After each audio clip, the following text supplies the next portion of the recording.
Another studio session. Welcome, hello. I'm working on this drum and bass beat at the moment. It's currently called Like You Too. And it's at a point where like the intros needs work. The main body's sounding nice. There's some nice samples, some nice movement, some nice bass. But yeah, it's very early days. And I don't know, I just thought I'd share my workflow, share what's going on really. I'm not one of them like creators where I will come up with an idea for a video and make a video. I'm a big believer in the old document, don't create from Gary V. I'm sure he wasn't the first person to think like that, but that's where I heard it. And yeah, it's made everything so much easier. For those of you that follow me on socials will know I do a lot more short form content, and all of that is really, I'm working on stuff anyway. When I'm not in my day job, I'm in here a couple of days a week and I'm just like working on tunes or stuff for the label, and I will literally do something. I'll be like, oh, that'd make quite a good little short. I'll turn on the camera there and just redo it. And it's usually like 10, 15 minutes. And that really has like made me able to create a lot more content that is helpful for new producers, because I'm not bothered. I'm like a big believer in the democratization of creativity and like lowering that barrier to entry for all producers from all backgrounds. Because let's be honest, like in general, the creative, the arts, a lot of people come from very well-off backgrounds. They have a lot more opportunity to hone their skills, hone their craft, because they're afforded time. And time might come from rent-free, live with parents sort you out some cash flow. I don't know. There are lots of variables, but anyway, we're rambling. Look, I'm rambling. I'm going off on one. The thing is, I want to make content to help new producers learn how to make music. I have no desire or want to ever charge the end user or viewer, yourself. My goal is to build this thing and eventually charge corporate companies or brands. And to be honest with you, that's already slowly starting to happen. So the shoots are there, which is great. And I really hope you guys can follow me on this journey. Anyway, into the tune. Let's just make music. Stop talking. So not a lot going on yet. You can see this pink section. These are my drums, my drum group. And then we've got a few like chops. Got something from Splice here.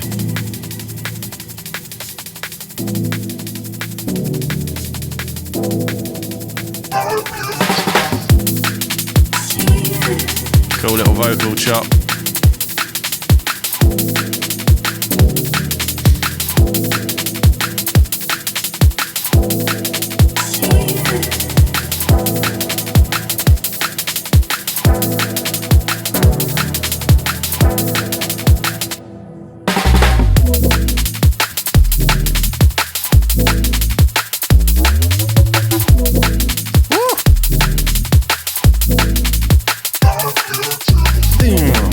So yeah, that's... Oh, there's a little drum error there, isn't there? Do you hear that? We'll come back to that. So a couple of prerequisites. I mean, like this. Well, this is it. This is our basic groove we got going on. So it needs a bit like the intro needs a little bit of work. Some tidying up needs to happen here. But a couple of prerequisites. So I'm running some headphone correction stuff. I've got Sonar Works. So that might be captured in my output. I'll be honest with you, I'm not entirely sure. So you may be hearing this slightly affected output because it's correcting for my headphones. I'm hoping you don't, but if you do, I apologize. So if it seems a bit weird or off, that's probably why. Let's start. Where should we start? Let's start with this like sample. The one that was in the intro filtering up. So if we just loop that. So we'll turn off the filter so you can hear it and the reverb. So where we're at here, you can see this is the right sample. We have dropped in a sample from Splice. I mean, I love the workflow from Splice into Serato because, for example, right, if we go to, where we at, sounds, search. So if we look for that sample, PJ_ITF, PJ_ITF, search. You can see the original here. Why have we not got audio? Oh yeah, so we're using, that's something to add. We're using Brute bridge. Let's unmute all those. So I don't know if you know about this, but you can install this little plugin called Splice Bridge here, which then can splice your project in terms of tempo and key, which is really useful. It's a bit basic, rudimentary, but I like it. It does the job. So if we go back to Splice now, you can see here that it's coming through this channel into Cubase, which is quite cool, right? So that's it. This is the original sample. And what I love, right, is let's say you've got a blank instance of Serato. You can click copy to keyboard, hold down, drag, wait. You can just bang it straight into Serato. I'm not going to override my sample. And it loads instantly, which is super useful. You can see I've pitched it. So that's the original. I've adjusted the tempo as well for the hit. I think I have sped up the hits.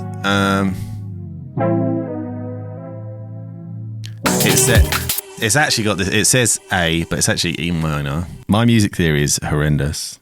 I will, just so you know. So what I sometimes do is I've got like a loop like this, right? All this tune, I'll bump like 8 bars, and I'll drop it into something like Keyfinder that you can see here. This is open source freeware. I've grabbed bounce. I don't even know where it is. This one.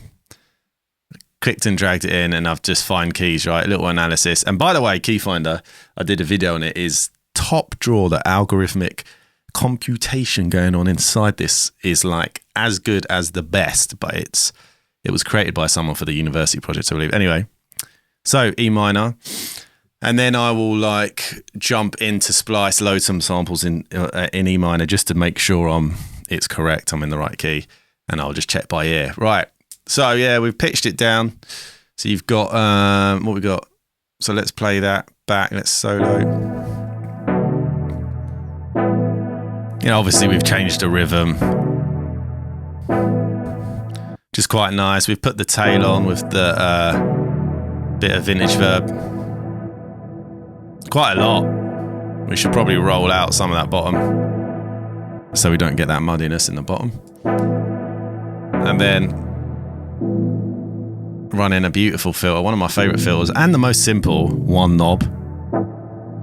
Does exactly what it says on the tin. So that kind of happens through the intro, and then actually, if you come to the main body where we drop here, you can see I've duplicated this. Now you can hear the filters now moving. I've actually loaded Shaperbox and just drawn a really simple kind of filter open and then slow close, right? So if we just solo that.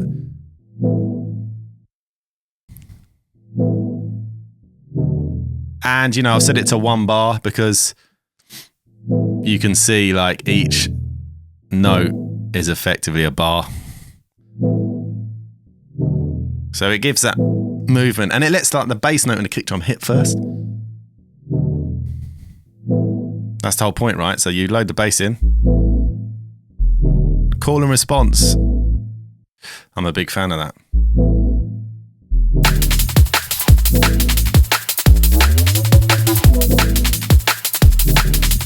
And then we've got some additional, I am not sure where these are from. Did I bounce? Yeah, do you know what? I think I may have bounced down the sample and pitched it. I'm not entirely sure, but I've added that as a little, just an emphasis on the first note.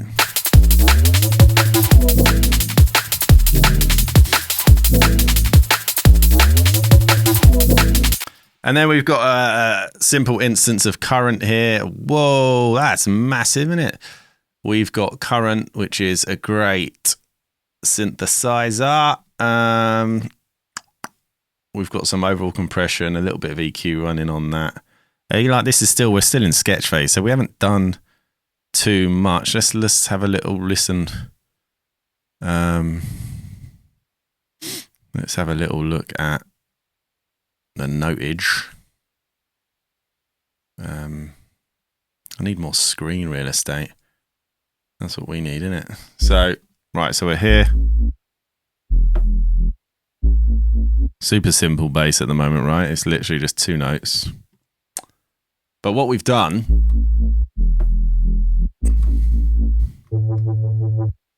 that high kind of 1 octave up, well, I've played that to create this. And what we've done is we've added extra distortion.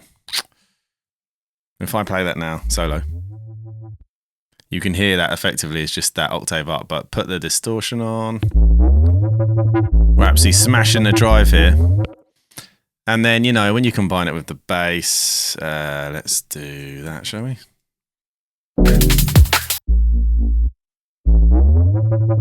It gives a nice, like, it finishes the bar nicely. The 4 bars, I should say.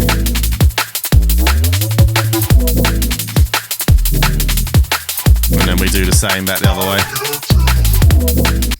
We do like a little 2-note down step. Right, which gives us that nice little end as well. And then here, what have we got? I think that's about it. What have we got here? We've got another instance of Serato. What is this? So we've got a little vocal. I believe, let's kill the chain. This is a bit more involved. So I feel like I've sampled a record here. It's going to be loud. Yeah, there you go.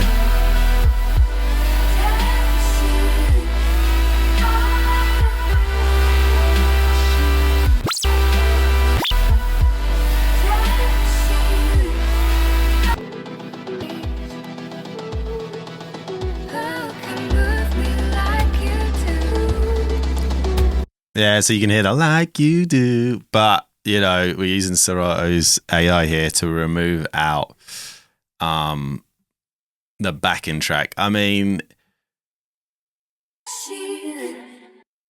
you get a bit of a weird effect because the original quality is like a super low quality rip. It's like a 128, so it sounds terrible. So that one you can hear we've pitched down. And then on the chain, you know, just to try and make it somewhat nice, we've got a bit of shimmer, which gives that beautiful tail. We've got some EQ just to get rid of that annoying mid there. You can do a bit of that top end as well. And then a flanger. And then a little delay. And the same on the one underneath. Same chain, really. We're just pitching down by an octave. What matters is how it sounds in context, though. That's what we've got to remember with these things. Often we'll be like, it sounds so bad. And it does, you're right, on its own. It sounds horrendous. But context is so key because once everything's together,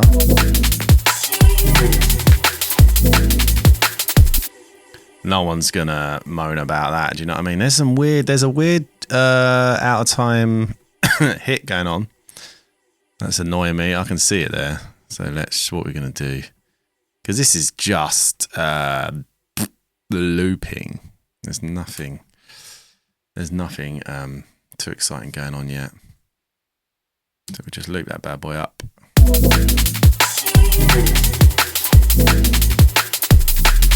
Yeah, so that pretty much happens. And then we've got a little section. We go back into the open chord.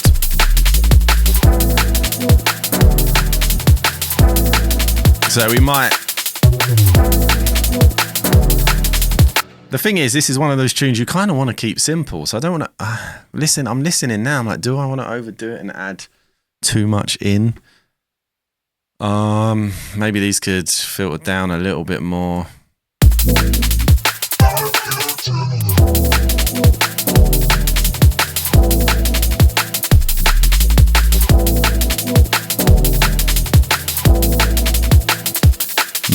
Maybe we could let's open up Sarai. Maybe we could find potentially another bit of vocal. Let's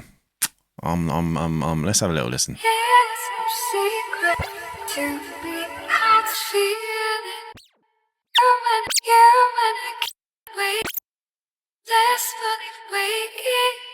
Ooh, that was quite nice. Beating hearts beat high as the ceiling. Then on your mind, 'cause I know just what you like. Every tonight won't you take me high? Tonight won't you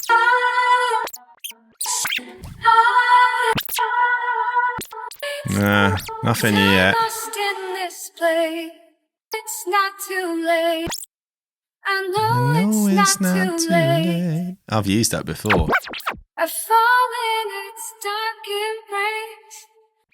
Holds me in grace. You know what? Let's just play it over the top roughly and then see if anything stands out. Holds me in this place. I've fallen in its dark embrace. Holds me in love can move me like you do. Love Oh, what was that?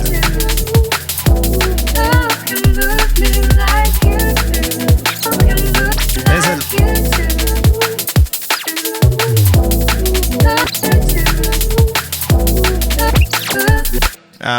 happy accident. I want that little. Sounds like a synth.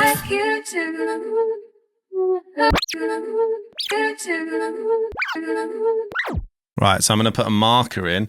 I've got you can't see. I've got pre-Sonos Atom here, which is actually for Studio One, but I use it as a drum as a trigger. But you know, works in Cubase, not full functionality, but I just really like the pads. So I'm gonna put a. I might just save them for later because they sounded really nice.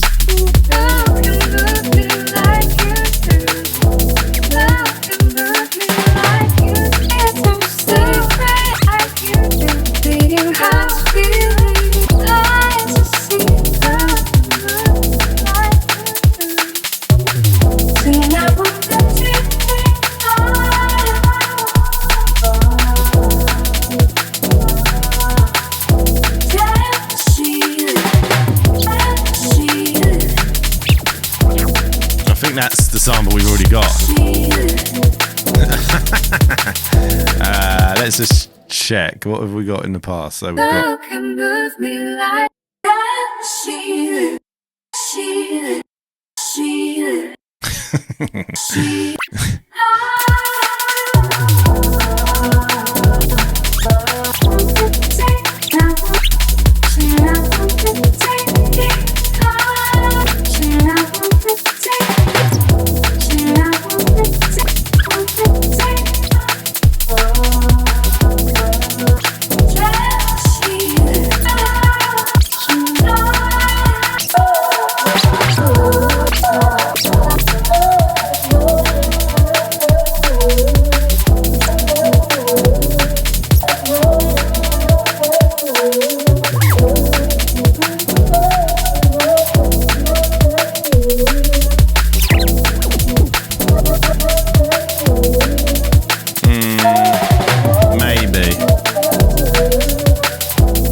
love that tail.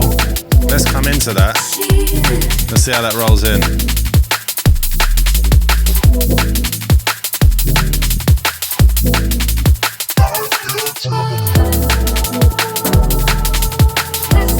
Yeah, so you probably need to run it earlier. Right on the off like that. There. In.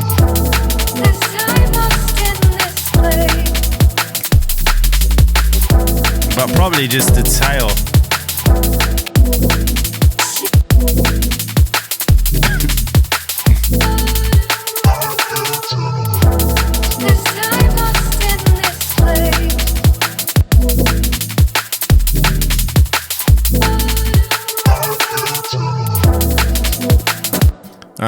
Yeah, I don't want that next bit of vocal to start, so we're on the off somewhere there, innit? Oh, wrong way.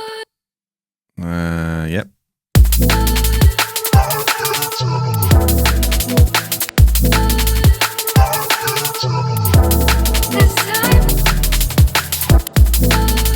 Put the chain. Don't forget we've turned the chain off, so we'll get that reverb tail, which will make it sound even nicer, I hope.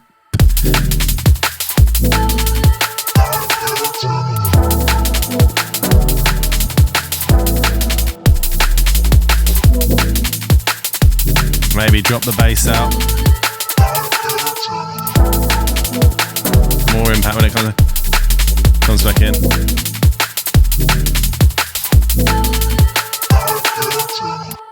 I'd say it's a little abrupt. So what I might do is just pull this hit point back.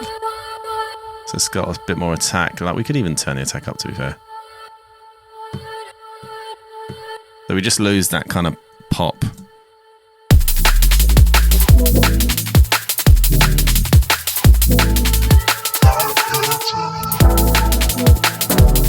Nice. Yeah. We rolling.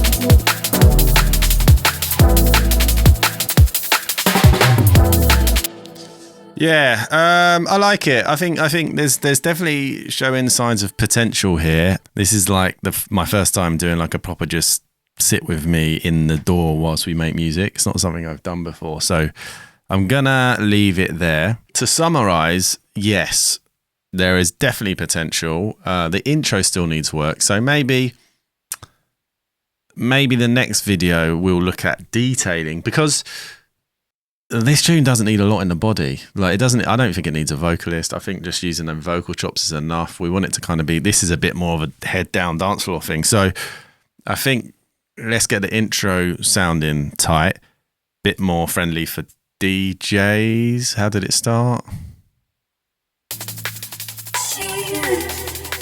That's actually really friendly for DJs. Maybe not starting straight off with that sample. Anyway.